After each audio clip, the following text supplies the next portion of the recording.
2018 में CIC भारत सरकार दिव्य प्रकाश सिन्हा थे आयोग के अध्यक्ष।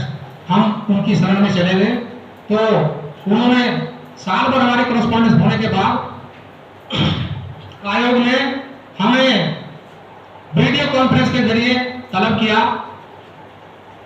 23 दिसंबर 2019 को हम कलेक्ट्रेट में थे और हमारा RTI अधिकारी डिपार्टमेंट का वो भी हमारे साथ था और दिल्ली की बेंच थी जो CIC भारत सरकार की 5 लोगों की बेंच थी। तो उन्होंने पूछा मिस्टर अनिल कुमार जो कि हमारे सूचना अधिकारी थे कि ये जो कह रहे हैं मिस्टर चंद्रपाल जी ये गलत है या सही है? कि साहब सबसे पहले तो हम ये कहना चाहते हैं कि हमारा DRDO RTI एक्ट में आता ही नहीं है। तो हमने उनको एक्ट का माध्यम दिलाते हुए कहा कि भ्रष्टाचार और मानव अधिकार को छोड़ के जो तुम्हारा कर्मचारी है सही है, आप उनकी RTI का जवाब दीजिए और जवाब नहीं देना है तो वो बताइए, फिर आगे की कार्रवाई कीजिए। कि नहीं साहब हम उनको जवाब दे देंगे और हम करीब 15 मिनट की बहस चलेगा दिल्ली की बेंच से स्टडी में। तो उनको कहा गया लेकिन उन्होंने उसकी प्रांत थी।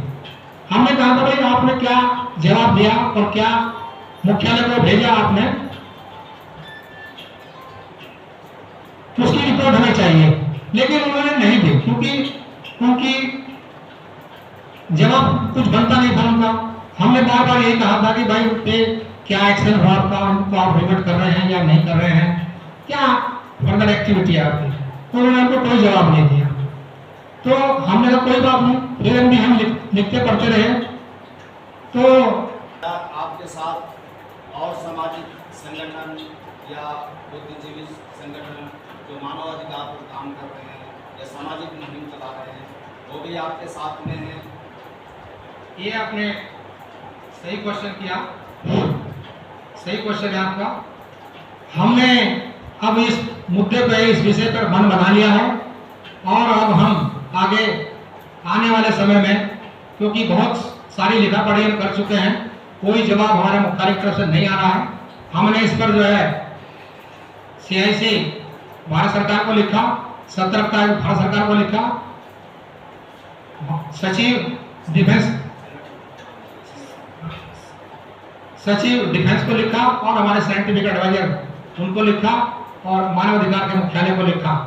तो कोई कहीं जवाब नहीं है। हमने इस पर जो है रणनीति बनाई है, बनाने के आने वाले समय में पहले में हम सोच रहे हैं कि एक दिन का AID गेट के सामने धरना देंगे और अपना बताएंगे कि यदि इसके बाद भी कोई कार्रवाई नहीं होती तो फिर उसका 1 महीने के बाद वहां पर अनिश्चितकालीन धरना देंगे।